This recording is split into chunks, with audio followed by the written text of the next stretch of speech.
ஆப்பிரிக்க கண்டத்தில் இந்தியாவின் மதிப்புமிக்க நம்பகமான நண்பனாக நமீபியா திகழ்வதாக பிரதமர் மோடி பாராட்டு தெரிவித்துள்ளார். 5 நாடுகள் சுற்றுப்பயணத்தின் இறுதிக்கட்டமாக ஆப்பிரிக்காவின் தென்பகுதி நாடான நமீபியாவிற்கு பிரதமர் சென்றுள்ளார். தலைநகர் விண்ட்ஹோக்கில் பிரதமர் மோடியை நமீபிய அமைச்சர் செல்மா முசாவி வரவேற்றார்.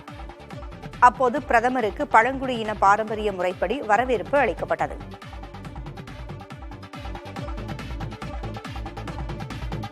இதையடுத்து நமீபிய அதிபர் நெடும்போவுடன் பிரதமர் பேச்சுவார்த்தை நடத்துகிறார். பின்னர் நமீபிய நாடாளுமன்றத்திலும் பிரதமர் உரையாற்றவுள்ளார். குளோபல் சவுத் என்ற பெயரில் உலகின் தென்பகுதி நாடுகளின் உரிமைக்காக இந்தியா குரல் கொடுக்க தொடங்கியுள்ளது. இச்சூழலில் பிரேசில், கானா, நமீபியா, டிரினிடாட், அர்ஜென்டினா, தாய்லாந்து, இலங்கை, சவுதி அரேபியா போன்ற தென்பகுதி நாடுகளுக்கு பிரதமரின் பயணங்கள் முக்கியத்துவம் மிக்கதாக பார்க்கப்படுகிறது.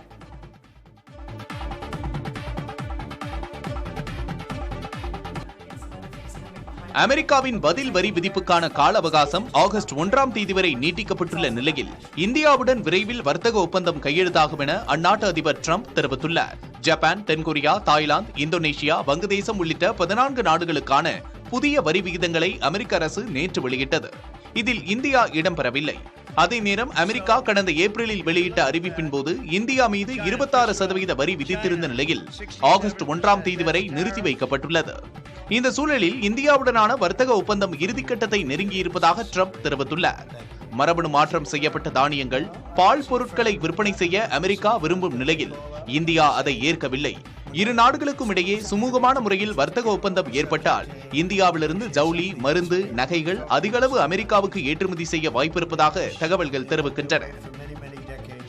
நாடு முழுவதும் உள்ள பள்ளிகளில் 6ஆம் வகுப்பு பயிலும் மாணவர்களில் 53 விழுக்காட்டினர் மட்டுமே 10ஆம் வாய்ப்பாடு வரை அறிந்திருக்கிறார்கள் என மத்திய கல்வி அமைச்சகம் நடத்திய ஆய்வில் தெரியவந்துள்ளது. கடந்த ஆண்டு டிசம்பர் மாதம் 4ஆம் நாள் நடத்தப்பட்ட ஆய்வில் நாடு முழுவதும் உள்ள மாநிலங்கள், யூனியன் பிரதேசங்களில் 781 மாவட்டங்களில் அரசு மற்றும் தனியார் என மொத்தம் 74,229 பள்ளிகளைச் சேர்ந்த 21,15,022 மாணாக்கர் பங்கேற்றனர். 3, 6 மற்றும் 9ஆம் வகுப்பைச் சேர்ந்த மாணவர்களின் திறன் அறியப்பட்ட நிலையில் 3ஆம் வகுப்பைச் சேர்ந்த மாணவர்களில் 55 விழுக்காட்டினர் மட்டுமே 99 வரையிலான எண்களை ஏறு அல்லது இறங்கு வரிசையில் அமைக்கும் திறன் பெற்றிருந்தது தெரியவந்தது. 3ஆம் வகுப்பில் பயிலும் மாணவர்களில் 58 விழுக்காட்டினர் மட்டுமே 2 இலக்க எண்களை கூட்டுதல் மற்றும் கழித்தலை அறிந்திருப்பதும் ஆய்வில் தெரியவந்துள்ளது. அதேபோல் 6ஆம் வகுப்பில் பயிலுவோரில் 53 விழுக்காட்டினரை 10ஆம் வாய்ப்பாடு வரையில் அறிந்திருந்ததும் தெரியவந்துள்ளது.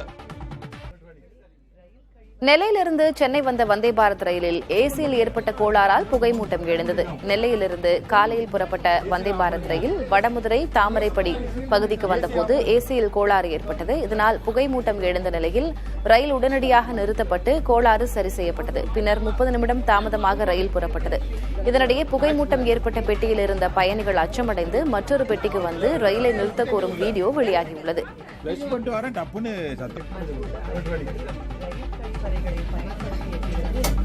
ஓபன் பண்ணுங்க. அப்புறம் இதான் என்னோட மேல் கொண்டு இதாம். ஏசி ஆஃப் பண்ணுங்க. ஏசி ஆஃப் பண்ணுங்க.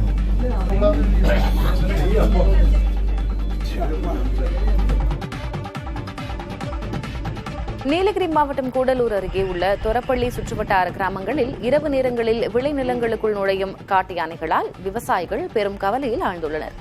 முதுமலை புலிகள் காப்பக வனப்பகுதியில் இருந்து இடம்பெயர்ந்து வந்த 4 காட்டு யானைகள் கடந்த 1 மாதத்திற்கு மேலாக இந்த கிராமங்களை ஒட்டிய சிறிய வனப்பகுதியில் முகாமிட்டுள்ளன. இந்த யானைகள் தொடர்ந்து விவசாய பயிர்களை சேதப்படுத்தி வருகின்றன.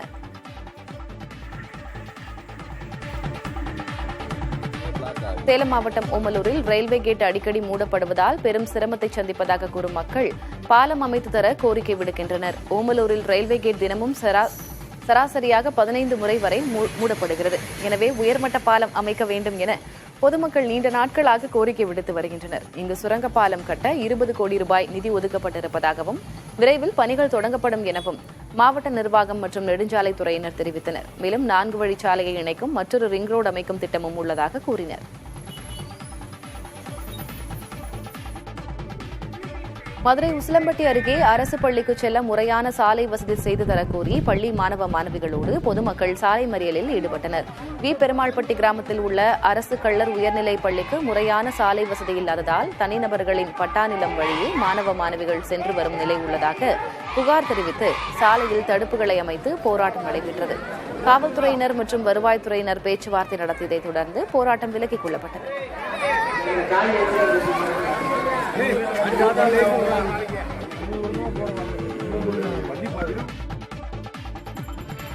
திருவள்ளூர் மாவட்டம் ஆவடி அதிநவீன பேருந்து நிலைய பணிகளை அமைச்சர்கள் சேகர் பாபு மற்றும் நாசர் ஆகியோர் அடிக்கல் நாட்டி தொடக்கி வைத்தனர். 36 கோடி ரூபாய் மதிப்பீட்டில் ஆவடி பேருந்து நிலைய வளாகத்திலேயே அதிநவீன பேருந்து நிலையம் அமைகிறது. மொத்தம் 3 தளங்களோடு அமைய உள்ள இதில் வணிக வளாகம், பயணிகள் தங்கும் அறை உள்ளிட்டவை அமைய உள்ளது.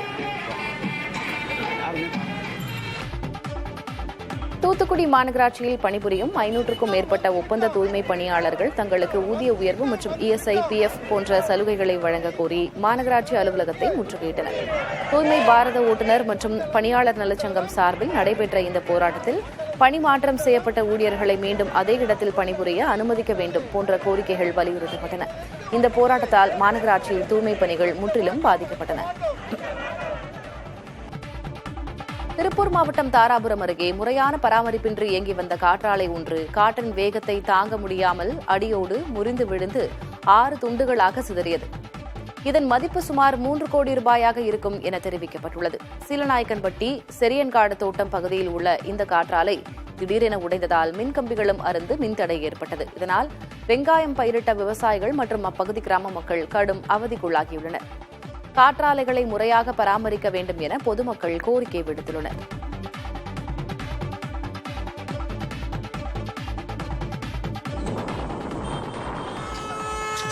மதுரை ஓபுலாபடித்துறை அருகே உள்ள பழைய பேப்பர் குடோனில் பயங்கர தீ விபத்து ஏற்பட்டது. குடோனில் நிறுத்தி வைக்கப்பட்டிருந்த 2 சரக்கு வாகனங்கள் முற்றிலும் எரிந்து சாம்பலாகின. அருகில் இருந்த கடைகளுக்கும் தீ பரவிய நிலையில் தகவல் அறிந்து வந்த தல்லாக்குளம் தீயணைப்புத் துறையினர் 1 மணி நேரத்திற்கு மேலாக போராடி தீயை கட்டுப்படுத்தினர். நல்வாய்ப்பாக உயிர் சேதம் ஏதும் ஏற்படவில்லை.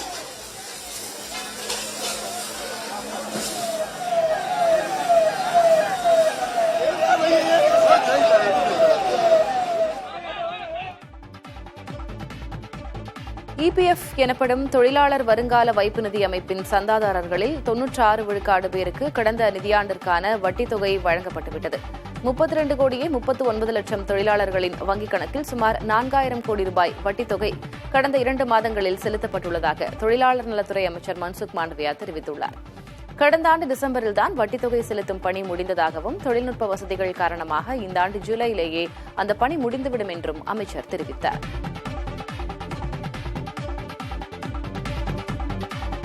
புல்வாமாவில் 2019ஆம் ஆண்டு நடைபெற்ற பயங்கரவாத தாக்குதலில் பயன்படுத்தப்பட்ட வெடிமருந்து ஆன்லைன் ஷாப்பிங் தளம் மூலம் வாங்கப்பட்டதாக தகவல் வெளியாகியுள்ளது. இதை FATF எனப்படும் பயங்கரவாத அமைப்புகளுக்கான நிதி ஆதாரங்களை தடுப்பதற்கான குழு தெரிவித்துள்ளது.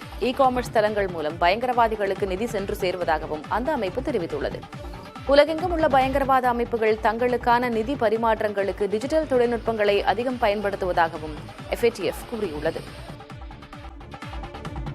சென்னையில் ஆபரண தங்கத்தின் விலை சவரனுக்கு 480 ரூபாய் விலை குறைந்துள்ளது. இன்று காலை நிலவரப்படி 22 கேரட் ஆபரண தங்கம் கிராமுக்கு 60 ரூபாய் விலை குறைந்து 9000 ரூபாய்க்கும், ஒரு சவரன் 480 ரூபாய் விலை இறங்கி 72,000 ரூபாய்க்கும் விற்பனை செய்யப்படுகிறது. வெள்ளியின் விலையில் மாற்றமில்லாமல் 1 கிராம் 120 ரூபாய்க்கு விற்பனையாகிறது. சீனா, பாகிஸ்தான், வங்கதேசம் இடையே ஏற்பட்டு வரும் நெருக்கம் இந்தியாவுக்கு பாதகமாக முடியலாம் என பாதுகாப்பு படைகளின் தலைமை தளபதி அனில் சௌஹான் கூறியுள்ளார். டெல்லியில் கருத்தரங்கு ஒன்றில் பேசிய அவர், பாகிஸ்தானிடம் உள்ள ஆயுதங்களில் 80 விழுக்காடு சீனாவிலிருந்து வாங்கப்பட்டவை என தெரிவித்தார். வங்கதேசத்துடனான இந்தியாவின் உறவுகள் சீராக இல்லை எனவும் அவர் குறிப்பிட்டார். இந்திய பெருங்கடல் பகுதி நாடுகள் பல பொருளாதார சிக்கலில் மாட்டியதால் அதை பயன்படுத்தி அவற்றில் சில வெளிசக்திகள் காலூன்றிவிட்டதாகவும் இது இந்தியாவின் நலனுக்கு எதிராக அமையக்கூடும் என்றும் தெரிவித்தார். தென் மாவட்ட நெடுஞ்சாலைகளில் உள்ள 4 சுங்கச்சாவடிகள் வழியாக வரும் 10ஆம் தேதி முதல் அரசு பேருந்துகளை அனுமதிக்க கூடாது என்று உயர்நீதிமன்றம் உத்தரவிட்டுள்ளது. மதுரை கப்பலூர், எட்டூர் வட்டம், கயத்தாறு, நாங்குநேரி சுங்கச்சாவடிகளை நிர்வகிக்கும் தனியார் நிறுவனங்கள் சென்னை உயர்நீதிமன்றத்தில் மனு தாக்கல் செய்தன. அந்த மனுவில் தமிழக அரசு தங்களுக்கு 276 கோடியை செலுத்தாமல் உள்ளதாக தெரிவிக்கப்பட்டிருந்தது. வழக்கை விசாரித்த நீதிமன்றம் வரும் 10ஆம் தேதி முதல் 4 சுங்கச்சாவடிகள் வழியாக அரசு பேருந்துகளை அனுமதிக்க கூடாது என்று உத்தரவிட்டுள்ளது. மேகதாது அணைக்கு அனுமதி கோரி கர்நாடக துணை முதல்வர் DK சிவக்குமார் மத்திய நீர்வளத்துறை அமைச்சர் CR பாட்டீலை சந்தித்தார். இந்த சந்திப்பின் போது மேகதாது அணைக்கு ஒப்புதல் அளிப்பதற்கு முன்னுரிமை அளிக்க மத்திய நீர்வள ஆணையத்திற்கு உத்தரவிடுமாறு வலியுறுத்தியுள்ளார். மேகதாது திட்டத்தில் தொழில்நுட்ப சாத்தியக்கூறுகள் மற்றும் நீர் பகிர்வு அம்சங்கள் குறித்தும் CR பாட்டீலுடன் சிவக்குமார் ஆலோசனை நடத்தியுள்ளார். பள்ளிக்கரணை சதுப்பு நிலத்திற்கு செல்லும் நீர்வழி தடங்களில் உள்ள ஆக்கிரமிப்புகளை நீதிமன்ற உத்தரவுப்படி உடனடியாக அகற்ற வேண்டும் என சமூக ஆர்வலர்கள் வலியுறுத்தியுள்ளனர். வேளச்சேரி, பெருங்குடி பகுதிகளில் பள்ளிக்கரணை சதுப்பு நிலத்திற்கு செல்லும் நீர்வழி தடங்களில் உள்ள ஆக்கிரமிப்புகளை அகற்ற வருவாய்த்துறையினர் நடவடிக்கை மேற்கொண்டு வருகின்றனர். அதே சமயம் இந்த பகுதியில் 2 குளங்களை வெட்ட சென்னை மாநகராட்சி திட்டமிட்டுள்ளதாக கூறப்படுகிறது.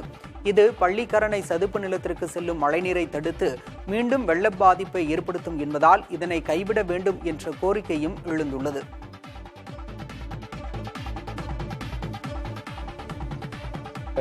என்க்ரோச்மெண்ட் பண்ணி உடைக்கப்பட்ட அந்த கழிவுகளை எடுத்து ஒரு கரை மாதிரி ஒன்று கட்டிட்டாங்க. கரை மாதிரி கட்டிட்டு இது நாங்கள் தண்ணி சேமித்து வச்சு குளம் மாதிரி பண்ண போகிறோம்னு சொல்லிட்டாங்க. அப்போ நாங்கள் என்ன பண்ணோம், எங்கள் பகுதி மக்கள்லாம் போய் நாங்கள் சர்வே பண்ணுறோம். என்ன குளம் அமைக்கிறாங்களே என்னன்னு பார்த்தா, அந்த குளம் அமைக்கப்பட்டால் மீண்டும் எங்களுக்கு என்ன பிரச்சனை வரும் அப்படின்னா, எங்களுக்கு தண்ணி போகிறதுக்கு வழியே இல்லையே. நீங்கள் அதை தான் எங்களுக்கு பண்ணி கொடுக்கணும். திருச்சி மாவட்டம் மணப்பாறை அரசு மதுபான பார்கள் அருகே அனுமதி இல்லாமல் மது விற்ற 5 பேர் கைது செய்யப்பட்டுள்ளனர். அவர்களிடமிருந்து 450 மது பாட்டில்கள் மற்றும் 15,390 ரூபாயையும் காவல்துறையினர் பறிமுதல் செய்தனர். கைது செய்யப்பட்டவர்களிடம் விசாரணை நடைபெற்று வருகிறது. இதனைத் தொடர்ந்து இப்பகுதி முழுவதும் காவல்துறையினர் கண்காணிப்பு பணியில் ஈடுபட்டுள்ளனர்.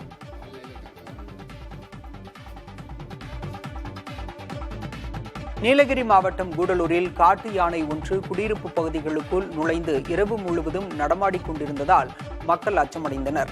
ராஜகோபாலபுரம் மற்றும் நடுக்கூடலூர் பகுதிகளில் மக்னா யானை இரவு முழுவதும் உணவு தேடி சுற்றியது. பல வீட்டு தோட்டங்களில் வாழை உள்ளிட்ட பயிர்களை அந்த யானை சேதம் செய்த பின்னர் காலை நடைபாதை வழியாக வனத்திற்கு சென்றது. இரவில் காலை வரை அந்த யானை குடியிருப்பு பகுதியில் சுற்றித் திரிந்ததால் மக்கள் வீடுகளுக்குள் முடங்க வேண்டிய நிலை ஏற்பட்டது.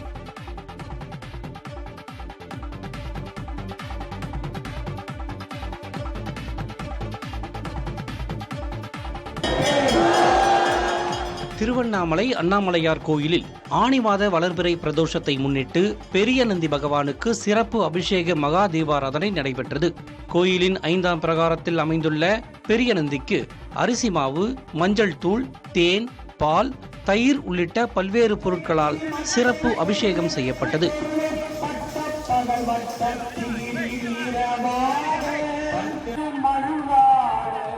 பின்னர் வண்ண மலர்களால் அலங்கரிக்கப்பட்டு வேத மந்திரங்கள் முழங்க மகா தீபாராதனை நடைபெற்றது.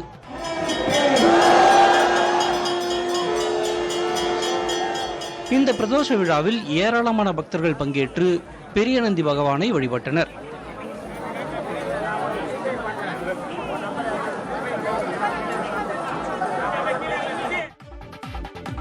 தமிழகம், புதுச்சேரி மற்றும் காரைக்காலில் ஒரு சில இடங்களில் இன்று அதிகபட்ச வெப்பநிலை 3 டிகிரி செல்சியஸ் வரை அதிகரிக்க வாய்ப்பு உள்ளதாக சென்னை வானிலை ஆய்வு மையம் தெரிவித்துள்ளது. தமிழகத்தில் நேற்று 12 இடங்களில் 100 டிகிரி ஃபாரன்ஹீட்டுக்கு மேல் வெப்பம் பதிவாகியுள்ளது. அதிகபட்சமாக மதுரை விமான நிலைய பகுதியில் 106 டிகிரி ஃபாரன்ஹீட் வெப்பம் பதிவாகியுள்ளது. இதனிடையே மேற்கு திசை காற்றின் வேக மாறுபாடு காரணமாக தமிழகத்தின் ஒரு சில இடங்களில் மழைக்கு வாய்ப்புள்ளதாக கணிக்கப்பட்டுள்ளது. நாடு தழுவிய பொது வேலை நிறுத்தத்தால் தமிழகத்தில் பெரிய அளவில் பாதிப்பு ஏற்படாத நிலையில் அண்டை மாநிலங்களிலும் வட மாநிலங்களிலும் போராட்டத்தின் தாக்கம் இருக்கிறது.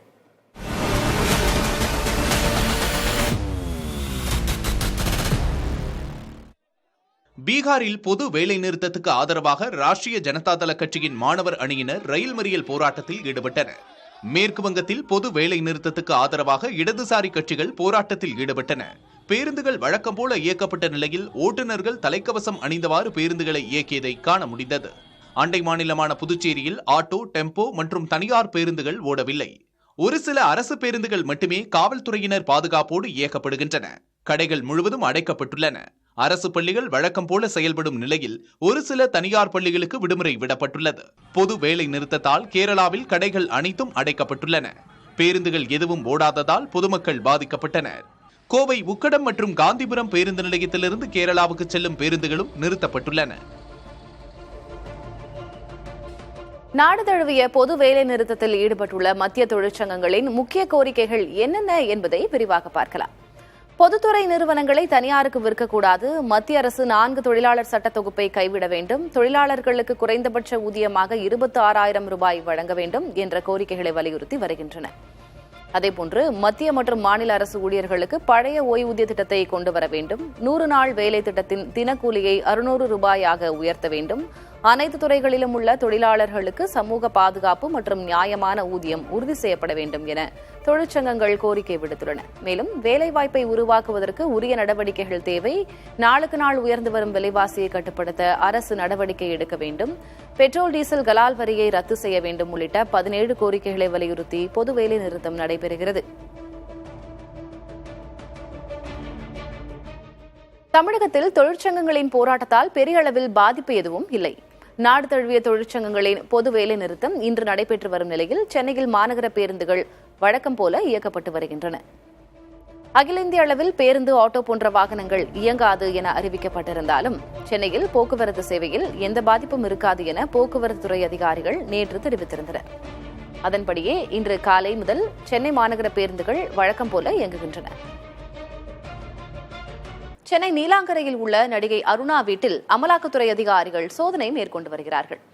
கல்லுக்குள் ஈரம், இதயத்தை திருடாதே, கரிமேட்டு கருவாயன் உள்ளிட்ட படங்களில் நடித்தவர் அருணா. இவரது கணவர் தொழிலதிபர் மோகன் குப்தா என்கிற மன்மோகன் குப்தா. இவர்கள் இருவரும் உடற்பயிற்சி கருவிகள் விற்பனை செய்யும் ஜிம்பாக் ஃபிட்னஸ் சிஸ்டம் என்ற நிறுவனத்தின் இயக்குநர்களாக இருக்கிறார்கள். இந்தியா முழுவதும் உடற்பயிற்சி கூடங்கள், ஹெல்த் கிளப்கள் அமைத்த தல்வால்கர்ஸ் குழுமத்தின் வங்கி மோசடிக்கு நடிகை அருணாவின் நிறுவனம் உதவியதாக குற்றச்சாட்டு எழுந்துள்ளது.